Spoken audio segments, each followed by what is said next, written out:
Mesdames, Messieurs, amis téléspectateurs, bonjour. C'est un grand plaisir que je vous retrouve comme chaque samedi dans le cadre du Forum libéral. Et aujourd'hui, tout particulièrement, je vais faire une communication à la communauté haïtienne qui attend depuis un temps qu'on puisse régler le problème en question. Samedi dernier, je vous avais indiqué que, à la suite de l'attentat perpétré à Moscou, qu'on ne pouvait pas en discuter parce qu'il n'y avait pas suffisamment d'informations. Je me suis renseigné, comme je vous l'avais promis, et je peux vous dire comment les choses se sont passées.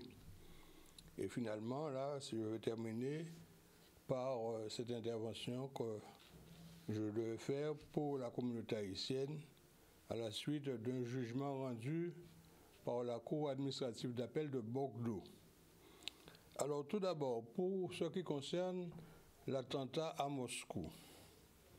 Selon les informations recueillies, les Américains, par leur service de renseignement, auraient, une semaine avant l'attentat, informé les autorités russes qu'il y avait un attentat qui se préparait sur le territoire de Moscou. Les éléments ont été envoyés parce qu'il y a une coopération qui a été décidée entre tous les États pour combattre les actes terroristes de l'organisation qu'on appelle EI, État islamique. La France en a subi les conséquences, d'autres pays l'ont été également, et là, la communauté internationale s'était mise d'accord pour chaque fois qu'il y a une information à communiquer dans le cadre de ces opérations-là, de le faire sur le pays concerné. Et ce qui fut fait par les Américains en ce qui concerne la Russie. Les Russes ont bien reçu l'information, mais ont délibérément ignoré l'information. Et ce n'est pas le premier cas qui se produit. Parce que rappelez-vous qu'il y avait eu un sous-marin russe, le Kouk, qui avait sombré en mer avec tous les marins. Les autorités russes ne pouvaient pas faire remonter le sous-marin. Et les Américains, là aussi, avaient proposé leur aide pour sauver les marins, les sous-marins, les marins du sous-marin, en quelque sorte. Et que là aussi, la Russie avait ignoré l'offre américaine et tous les marins sont morts. Alors, finalement, l'attentat a lieu, comme avaient prévu les Américains. Les Américains avaient été prévenus par leur ambassade à Moscou de tout ce qui allait se passer et avaient demandé aux Américains vivant à Moscou d'éviter les lieux de grands rassemblements. Et c'est ainsi qu'à l'occasion de cet attentat, il n'y a aucun Américain qui ne soit atteint. Alors, l'attentat a lieu, les assaillants sont repartis, et ont tenté dans un premier temps de franchir la frontière biélorusse. Le président de Biélorussie est un allié de Moscou. Donc ces forces militaires ont empêché que les assaillants traversent la frontière biélorusse. Ils sont donc repartis vers d'autres frontières, notamment l'Ukraine qui n'est pas bien loin, et ils ont été capturés par les forces militaires russes quand ils ont tenté de franchir la frontière ukrainienne. Et de là, les assaillants ont été tous capturés, martyrisés, et une enquête a été ouverte, et délibérément, on a voulu faire porter le chapeau à l'Ukraine. Les assaillants sont d'un État à côté de la Russie, qui n'ont rien à voir avec l'Ukraine, et on a voulu mettre l'opération sur le dos de l'Ukraine, alors que les assaillants ont déclaré eux-mêmes qu'ils ont fait une intervention pour le compte de l'État islamique, qui est un État, comme vous savez, terroriste, et qui fait la guerre à leur manière un petit peu partout. Alors, mais comme vous savez puisque les Russes sont actuellement en conflit armé avec l'Ukraine, ils cherchent par tous les moyens possibles et imaginaires de renforcer leurs attaques. Et si on peut justifier que l'Ukraine était derrière l'attentat, donc ça permet aux Russes de redoubler leurs actions destructives sur ce pays et ce qui se fait depuis les nouveaux événements. Alors, c'est les informations que je voulais vous donner, je les ai obtenues, je vous les donne aujourd'hui et vous allez pouvoir faire votre réflexion sur la question. Pour ce qui concerne la communauté haïtienne, il faut savoir qu'actuellement en Haïti, tout est bloqué. On parle de gangs, on dit que ce sont les gangs. Mais de plus en plus, on constate que les gangs ont été armés par des gens qui avaient de l'argent, qu'on appelle les oligarques. Parce que acheter un fusil d'assaut aux États-Unis d'Amérique, il faut mettre de l'argent sur la table. Et les gangs n'avaient pas les moyens pour le faire.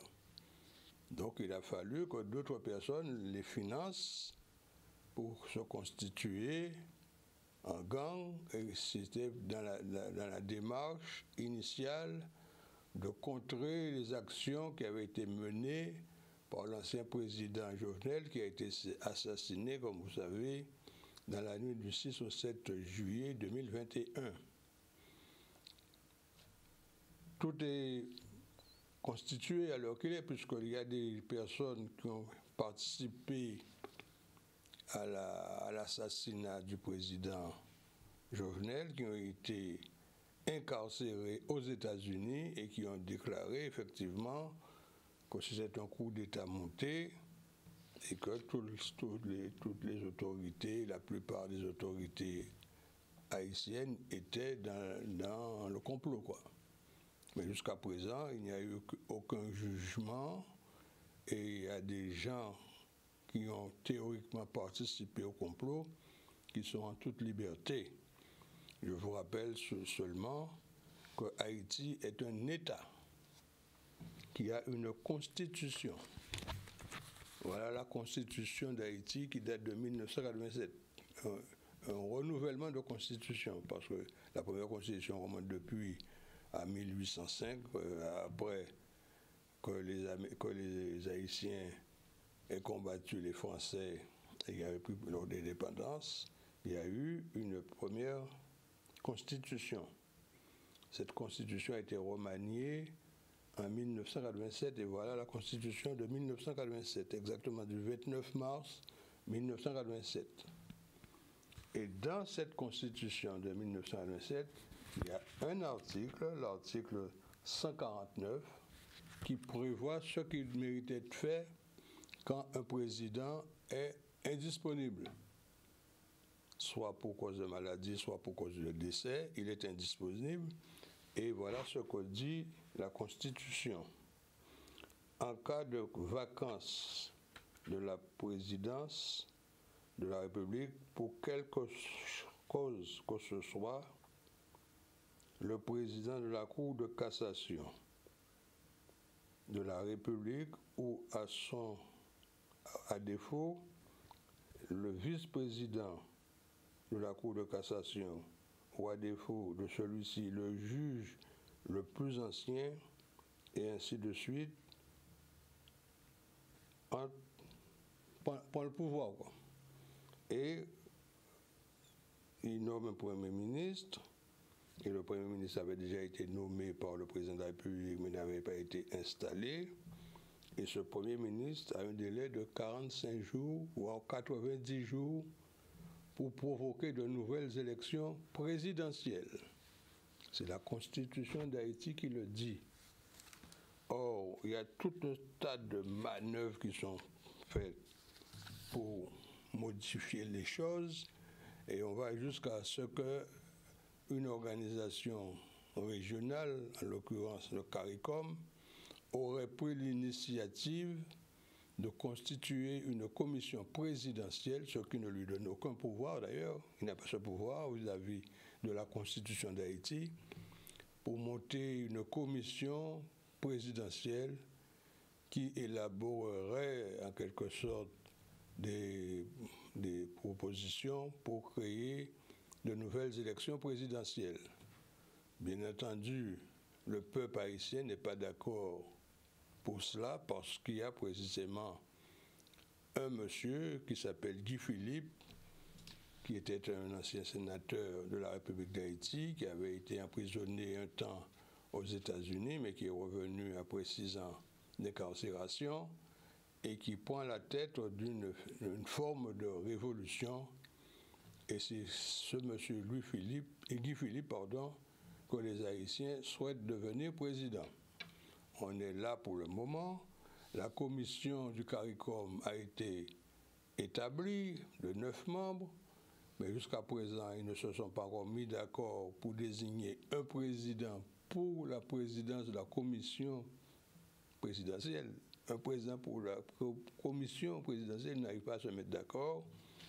Et les partis politiques qui avaient désigné des représentants sont maintenant dans un conflit pour savoir qui devient président de la commission. Et tant que la commission n'a pas été installée, on ne peut rien prévoir. Cependant, les informations qui me sont parvenues laissent penser que l'ONU et aussi les États-Unis d'Amérique sont déjà entrés en contact avec M. Guy Philippe. Des débats se font, des discussions, et semble-t-il que M. Guy Philippe semble être adopté par ces débats pour qu'il devienne le président d'une commission mixte qui comprendrait notamment lui-même, M. Guy Philippe, Madame Maniga, l'ancienne épouse de Leslie Maniga, qui fut président d'Haïti et qui est décédé il y a une quinzaine d'années, et un membre de la Cour de cassation tel que le prévoit la Constitution. Alors c'est à ce moment-là que les choses se font. En ce moment, on en discute et probablement, compte tenu du fait que l'ONU a mis son nez dans l'affaire, mais d'une manière précise, et que les États-Unis d'Amérique négocient avec Guy Philippe, on peut s'attendre dans les jours prochains qu'il y ait une ouverture réelle pour mettre un terme à la situation en Haïti. Alors, pourquoi je voulais parler à la communauté haïtienne? C'est parce que j'ai reçu un jugement de la Cour administrative d'appel de la Cour administrative de Bordeaux. Il y a un monsieur, un Haïtien, qui avait fait une demande d'asile en Guadeloupe. Ce n'est pas moi qui m'étais occupé de la demande d'asile. La demande d'asile a été rejetée. Probablement son avocat avait saisi la Cour nationale du droit d'asile en métropole, en Hexagone plus exactement, qui aurait confirmé le refus. Et par contre, à ce moment, le préfet doit prendre une décision d'expulsion. La décision d'expulsion a été prise et le monsieur est venu me voir. Je lui ai dit, puisque vous avez une décision d'expulsion, vous devez saisir le tribunal administratif de la Guadeloupe. La saisine a été faite et le tribunal administratif de Basse-Terre a considéré que la décision du préfet était conforme au droit. C'est-à-dire, il y a un document, un code, le code de l'entrée et du séjour des étrangers du droit d'asile prévoit certaines choses et que le monsieur en question ne répondait pas aux conditions pour obtenir l'asile ni ce qu'on appelle la protection particulière. Donc, la décision du tribunal administratif de Basse-Terre était conforme à la loi, mais malgré tout, comme l'Haïtien avait la possibilité de saisir la Cour administrative d'appel de Bordeaux, je lui ai demandé de le faire et que je suis en relation avec un cabinet d'avocats à Bordeaux et que je pourrais transmettre sa demande auprès de ce cabinet d'avocats. Effectivement, ça a été fait et une demande d'aide juridictionnelle avait été posée et la demande d'aide juridictionnelle a été acceptée. Donc, ayant reçu la demande d'aide juridictionnelle, l'accord, j'ai saisi à nouveau le cabinet d'avocats. Je ne vous donne pas son nom, mais je vous dis le texte de ce que j'avais envoyé concernant le dossier 2023 009 582 et qui, je disais dans mon document, à la suite de la demande auprès du bureau d'aide juridictionnelle, puis la Cour administrative d'appel de Bordeaux vous a accepté de prêter votre concours dans la défense de monsieur en question. Je vous demande de faire figurer dans votre mémoire, c'est moi qui demande ça, hein? Je vous demande de faire figurer dans votre mémoire la résolution de l'ONU du 30 novembre 2021 demandant aux États membres de ne pas expulser vers Haïti les Haïtiens sans papier. Je reste à votre disposition pour vous fournir tous les éléments que je dispose. En espérant une suite favorable à notre requête, je vous prie d'agréer, cher maître, ma parfaite coopération. Et voilà, le jugement est tombé. Le jugement est tombé et qui dit en clair que la décision du tribunal administratif de Basse-Terre était conforme à la loi. On ne peut pas l'attaquer. Et cependant, il y a un élément dans le jugement qui dit que le monsieur en question devrait être reconduit à la frontière vers Haïti. Et c'est là que le tribunal, la Cour administrative de Bordeaux a pris une décision extraordinaire pour les Haïtiens en indiquant en clair que la situation actuelle en Haïti est de nature à faire obstacle à l'exécution de la décision fixant cet État comme pays de renvoi. Eu égard aux dispositions de l'article 3 de la Convention européenne des droits de l'homme, qui dispose que nul ne peut être soumis à la torture ni à des peines ou traitements inhumains ou dégradants, nous décidons de ne pas accepter en quelque sorte le transfert de cet Haïtien en Haïti. Alors vous savez, en règle générale, quand un tribunal, quel qu'il soit en France, prend une décision, cette décision fait en quelque sorte preuve de jurisprudence. Et ainsi donc que la Cour administrative d'appel de Bordeaux a pris cette décision, elle est valable pour l'ensemble des tribunaux de France. Et donc, les Haïtiens qui résident en Guadeloupe, en Martinique, en Guyane, en Réunion et en France hexagonale ne peuvent plus être reconduits vers Haïti. Je tenais à le faire savoir et à dire à la communauté haïtienne, bien entendu, c'est un atout qui leur est fourni. Cependant, je leur dis, ça ne veut pas dire que vous n'avez pas le droit de ne pas faire une demande de régularisation. Vous faites votre demande de régularisation normalement.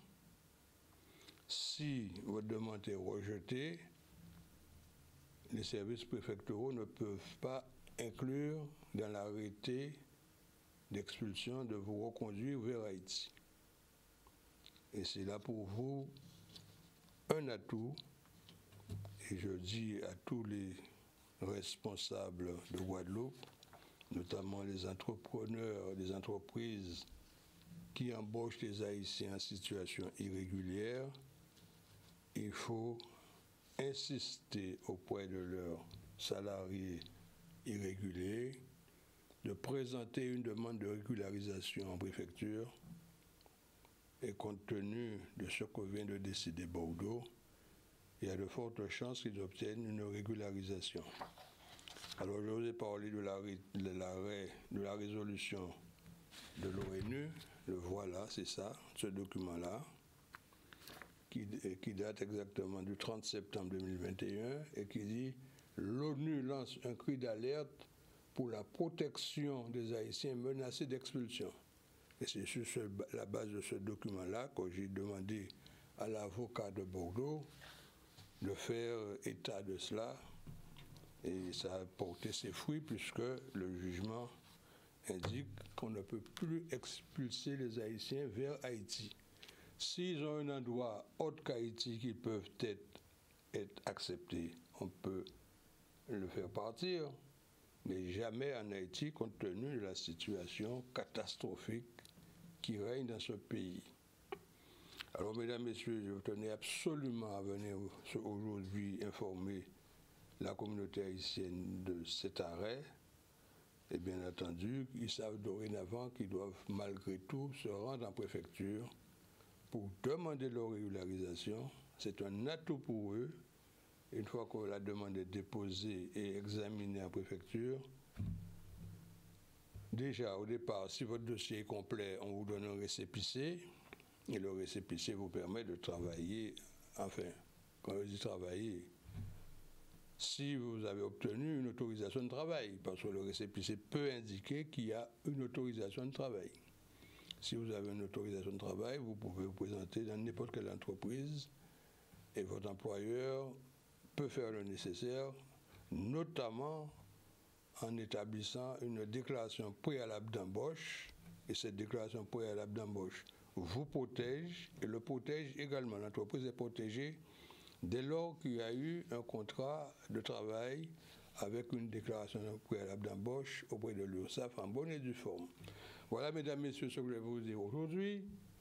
J'espère que vous avez pris bien bonne note, notamment de ce qui s'est passé en Russie et ce qui se passe actuellement dans l'État haïtien, qui est un État indépendant, comme je vous dis. Et je vous fais un rappel, parce que quand les Haïtiens ont pris leur indépendance en 1804,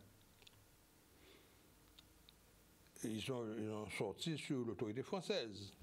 Donc Haïti a été dirigé par un président qui s'appelait Dessalines.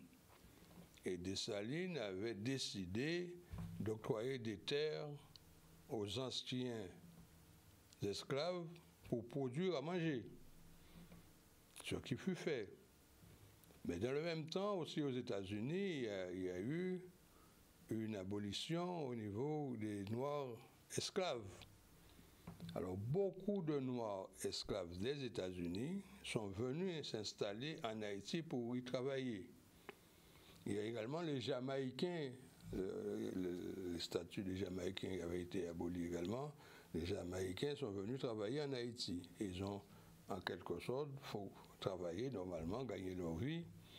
Et à un moment donné, les autorités de Jamaïque avaient porté une protestation auprès de Dessalines, et Dessalines leur avait répondu très clairement: Haïti est devenue une terre de liberté et toute personne qui vive désormais en Haïti, quel que soit le pays dans lequel il revient, est libre et n'est pas expulsable. Voilà. Donc c'est pour vous dire que Haïti reste avant toute chose un pays, le premier qui a pris son indépendance par les armes, qui a aboli l'esclavage, et nous en Guadeloupe, nous devons tenir compte de ça et autant que possible avoir beaucoup d'estime, voire même de l'affection pour ces Haïtiens qui vivent chez nous. Voilà ce que je vais vous dire, mesdames, messieurs. Je vous souhaite donc de passer un bon week-end. Et je vous propose de se retrouver samedi prochain dans le cadre du Forum libéral où je amènerai d'autres informations que je vais soumettre à votre réflexion. Bon week-end à vous tous et à samedi prochain dans le cadre du Forum libéral.